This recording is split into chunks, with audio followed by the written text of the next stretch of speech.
All right, Roger Martin here from Lockwood, Montana. Good day. Leadership begins at home. Leadership also begins with understanding who uh, the greatest being is that you're aware of. It's Heavenly Father and Heavenly Mother. If we are to become eternally successful in the greatest sense, then we need to become one with Heavenly Father, Heavenly Mother, Jesus Christ, and the Holy Ghost. And Heavenly Mother isn't talked about enough.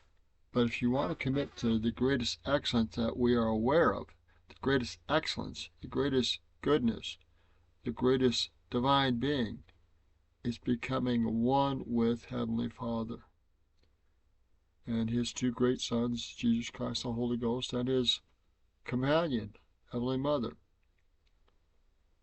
Principle 2. Commit to wellness. Wellness is essential.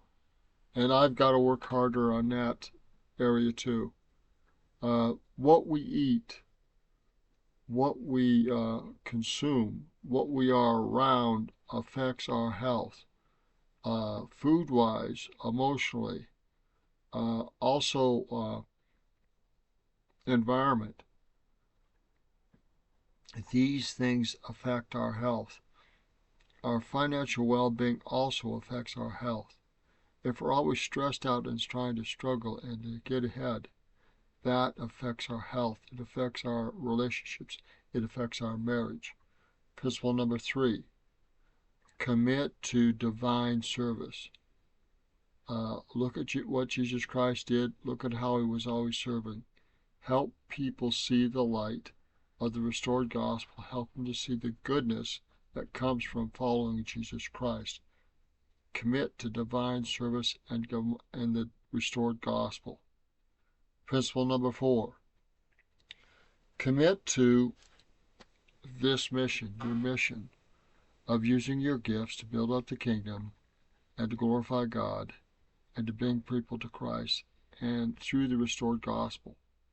You may try it some other way. You may do things through some other church, through some other religion, through some other faith, but it is not the same as the restored gospel. It is not the same as the Book of Mormon, Doctrine and Covenants, Pearl of Great Price, through Joseph Smith and his teachings and his revelations, through modern day prophets. It is just not the same. Through temples and ordinances. And mostly, and lastly, commit to following and obeying the greater light and truth of the restored gospel.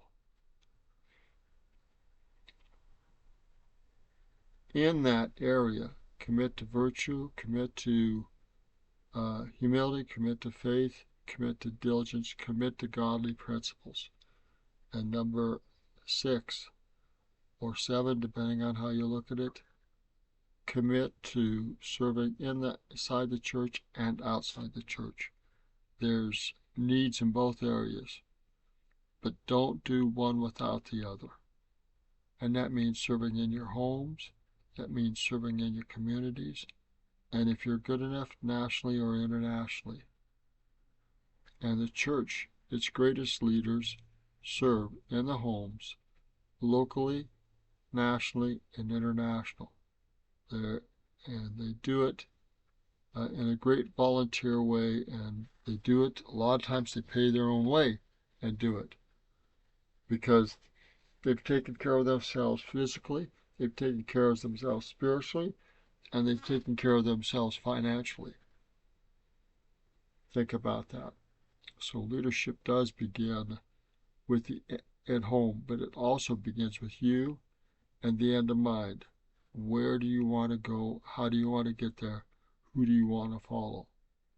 Follow Jesus Christ to the Father and your Godhood. You can't do that by yourself. And if you're single and if you're older, you will find a companion in the next life, and you'll be blessed with an eternal family, an eternal home, an eternal dominion in your Godhood. Of these things I testify in the sacred name of Jesus Christ, our Lord and Savior.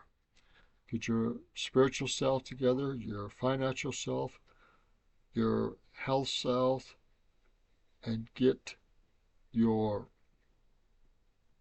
mission. Know your mission, know your purpose in the Church of Jesus Christ of Latter-day Saints. Those 4 areas, if you really focus on them, I've mentioned several others, they'll improve your eternal vision, they'll improve your financial situation, improve your spirituality, improve your health, they'll improve your family relationships, and it'll help you grow in whatever area you want to grow in, locally, nationally, internationally, depending on what type of leader you become. And I say these things in the name of Jesus Christ, our Lord and Savior. Amen.